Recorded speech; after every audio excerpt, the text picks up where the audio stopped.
Hello everyone, स्वागत है आप सभी लोगों का इस विश्लेषण में। आज का जो हमारा टॉपिक है नए कृषि कानून, इसको लेकर काफी विरोध प्रदर्शन हो रहे हैं और ये आजकल काफी चर्चाओं में भी है।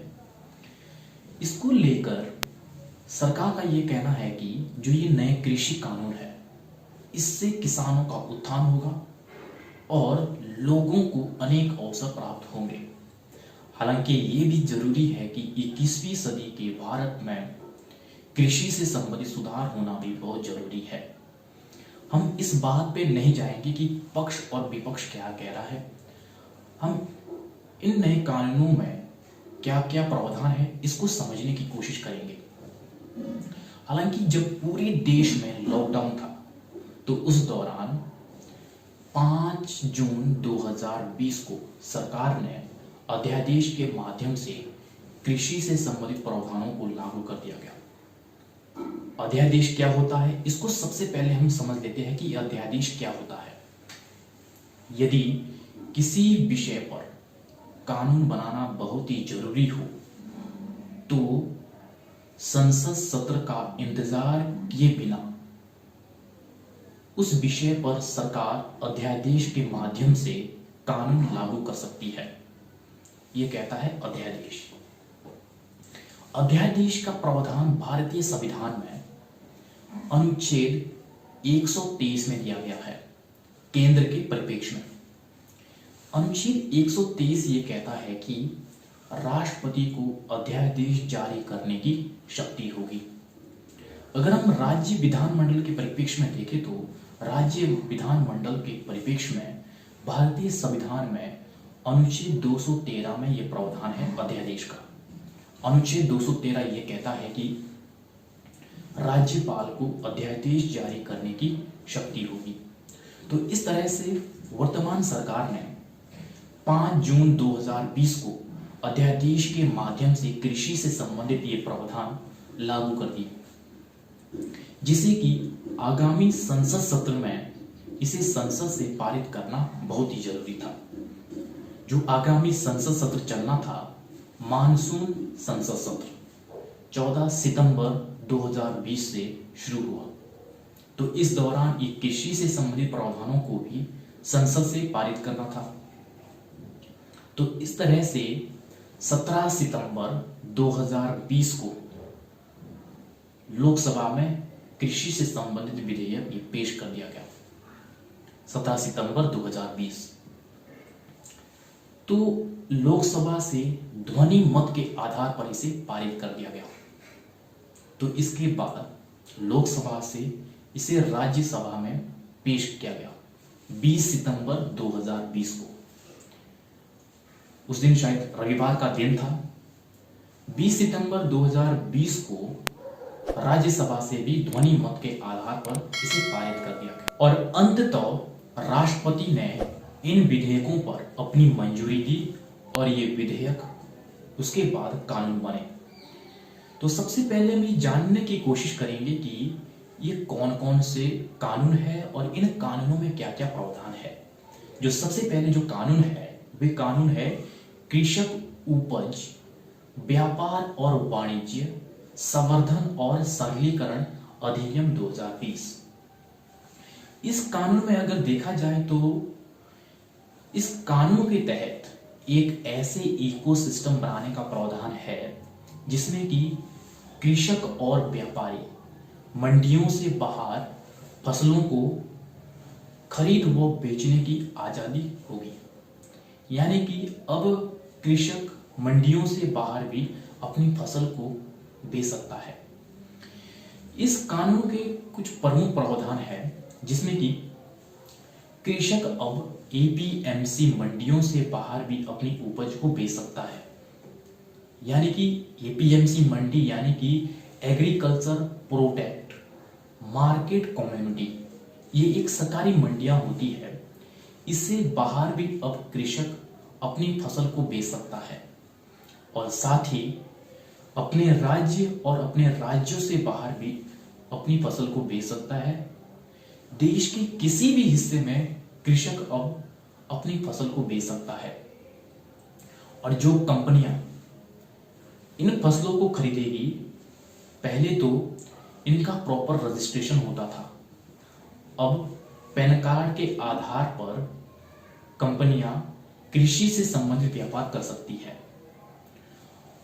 और जो ये व्यापार होगा इसमें किसी भी प्रकार के टैक्स नहीं लिए जाएंगे, ना ही टैक्स लिए जाएंगे, ना सेस, ना उपकर, ना किसी प्रकार की शुल्क, किसी भी प्रकार के टैक्स नहीं लिए जाएंगे। इससे भी छूट मिलती है। और इस कानून के माध्यम से सरकार ई ट्रेडिंग मंच उपलब्ध करवाएगी, यानी कि अब इलेक्ट्रॉनिक माध्यम से कृषि व्यापार को बढ़ावा दिया जाएगा।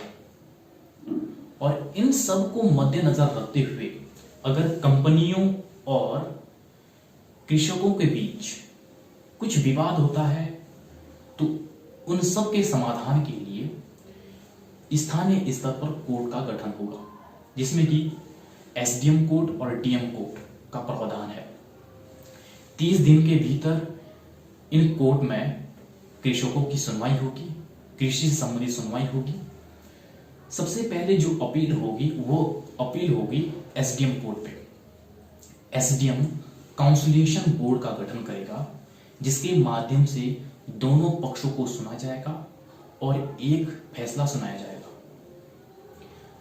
यदि दोनों पक्ष इस निर्णय से सहमत ना हो, फिर अगली अपील डीएम कोर्ट में की जा सकती है। और हां, ये आखिरी अपील होगी, ये आखिरी अपील होगी। और इन सब से सिविल कोर्ट को दूर रखा गया है। ये कृषि से संबंधित मामले सिविल कोर्ट में नहीं चलाए जा सकते हैं। तो इस तरह से ये कोर्ट का प्रावधान भी इस कानून में रखा गया है। तो इस तरह से ये प्रमुख प्रावधान थे इस कानून के तहत। अब हम दूसरे कानून को भी देख लेते हैं कि दूसरा कानून क्या है और इसमें प्रमुख प्रावधान क्या है। कृषक सशक्तिकरण और संरक्षण, कीमत आश्वासन और कृषि सेवा पर करार अधिनियम 2020। जो ये कानून लाया गया, ये इसलिए लाया गया जो कृषि क्षेत्र में अनिश्चितताएं हैं और बाजार में कीमत के उतार चढ़ाव से जो कृषकों को नुकसान होता था, इस नुकसान को दूर करने के लिए और जो ये अनिश्चितताओं का भार है, इससे कृषक को दूर रखने के लिए ये कानून लाया गया है। इसके तहत कंपनियों और कृषकों के बीच पहले से ही एग्रीमेंट होगा और कृषक अपने ही खेत से अपनी उपज को बेच सकेगा। सभी शर्तों पर पहले से ही एग्रीमेंट होगा। और इसकी प्रमुख जो बिंदु है उसको हम जान लेते हैं। किसान और कंपनियों के बीच पहले से ही निश्चित एग्रीमेंट होगा, जिसमें कि यह पहले ही तय होगा कि किस कीमत पर फसल को खरीदा जाएगा और फसल की क्या गुणवत्ता होगी और कंपनी क्या क्या सुविधाएं कृषक को उपलब्ध करवाएगी। इन सभी बिंदुओं पर पहले से फिक्स होगा और इस तरह से एग्रीमेंट होगा। और जो पेमेंट करेगा कंपनी कृषक को, वो पेमेंट जब कृषक अपनी उपज को कंपनी को बेचेगा या उसी दिन या अधिकतम 3 दिन के भीतर कंपनी को कृषक को पेमेंट करनी होगी। ये भी प्रावधान है इस कानून में। और जो सबसे बड़ी बात है, जो जिसकी चर्चा काफी हो रही है और विरोध भी हो रहा है, कि कंपनी कृषक की भूमि पर कब्जा नहीं कर सकती है और ना ही स्ट्रक्चर खड़ा कर सकती है। अगर स्ट्रक्चर कंपनी बनाएगी भी तो कृषक के अनुमति के बिना वो स्ट्रक्चर नहीं बनाया जा सकता है। और अगर कंपनी बना दे तो एग्रीमेंट खत्म होने के बाद वो स्ट्रक्चर हटाना होगा। अगर कंपनी ये स्ट्रक्चर ना हटाए तो इसका मालिकाना हक किसान को होगा। इसमें भी अगर विवाद की स्थिति हो गई तो उसके निवारण के लिए एसडीएम कोर्ट और डीएम कोर्ट का प्रावधान है, जिसमें 30 दिन के भीतर सुनवाई होगी। एसडीएम कोर्ट में सबसे पहले अपील होगी, जिसमें एसडीएम काउंसिलिएशन बोर्ड का गठन करेगा, जिसके माध्यम से सुनवाई होगी। और अगर दोनों पक्ष यहाँ इस निर्णय से सहमत ना हो तो अगली सुनवाई और आखिरी सुनवाई होगी डीएम कोर्ट में, और यहाँ पे भी सिविल कोर्ट को दूर रखा गया है इन मामलों से। तो इस तरह से इस कानून के तहत ये प्रमुख बिंदु थे। अब हम नेक्स्ट जो तीसरा कानून है उसको समझने की कोशिश करते हैं। तीसरा कानून है आवश्यक वस्तुएं संशोधन अधिनियम 2020। जो ये नया कानून है, इसको 1955 वाले कानून को संशोधित करके लाया गया है। 1955 का क्या कानून था? 1955 वाले कानून में ये प्रावधान था कि जो आवश्यक वस्तुएं हैं उनका भंडारण नहीं किया जा सकता है। अब जो नया कानून है, अब आवश्यक वस्तुओं का भंडारण भी किया जा सकता है। इस कानून में कुछ प्रावधान है जिसमें कि अनाज, दलहन, तिलहन और खाद्य तेल, आलू, प्याज, इन सब को आवश्यक वस्तुओं की सूची से हटा दिया गया है, यानी कि अब इनका भी भंडारण किया जा सकता है। अब निजी निवेशकों को सरकारी हस्तक्षेप से मुक्ति मिल गई है और केवल युद्ध, अकाल और आपदा की स्थिति में ही, इन विशेष परिस्थितियों में ही सरकार इनको रेगुलेट करेगी। यानी कि जब देश में युद्ध की स्थिति हो और अकाल हो, आपदा हो, ऐसी स्थिति में ही सरकार इनको रेगुलेट करेगी, भंडारण की क्षमता हो। या तब भी रेगुलेट कर सकती है सरकार जब एक वर्ष में कीमत 50% की दर और 100% की दर से वृद्धि हो। इस स्थिति में भी सरकार इस चीज को रेगुलेट करेगी। अब हमने तीनों कानूनों को देख लिया है कि इसमें क्या क्या प्रावधान थे। अब हम ये समझने की कोशिश करेंगे कि इन तीनों कानूनों में क्या क्या कमियां हैं जिसको लेकर देश में काफी विरोध हो रहा है और इसके क्या उपाय हो सकते हैं। तो सबसे पहले हम ये जानते हैं कि इन कानूनों में क्या क्या कमियां हैं। सबसे पहले कानून में जो हमने देखा कि एपीएमसी मंडियों से बाहर कृषि उपज का क्रय विक्रय किया जा सकता है और इन पर किसी भी प्रकार का टैक्स नहीं लिया जाएगा, और ये जरूरी भी है कि जिससे कि कृषक को अधिक से अधिक लाभ हो सके। दूसरी तरफ अगर हम देखें तो एपीएमसी मंडियों में पहले से ही टैक्स का प्रावधान है। इससे ये होगा कि दोनों में असमंजस्य की स्थिति उत्पन्न हो जाएगी, जिससे ये एपीएमसी मंडियां हाशिए में चली जाएगी और एक ना एक दिन बंद होने की कगार पर हो जाएगी, जिससे कि इन एपीएमसी मंडियों में काम करने वाले कर्मचारी बेरोजगार होंगे और मार्केट में इन प्राइवेट कंपनियों का एकाधिकार होगा। दूसरी जो कमी है वो ये कमी है कि कृषि से संबंधित जो विवाद है उसके निवारण के लिए जो एसडीएम कोड और डीएम कोड का प्रावधान है उसको लेकर भी लोगों में काफी अविश्वास है। वो इसलिए है क्योंकि ये प्रशासनिक तंत्र है।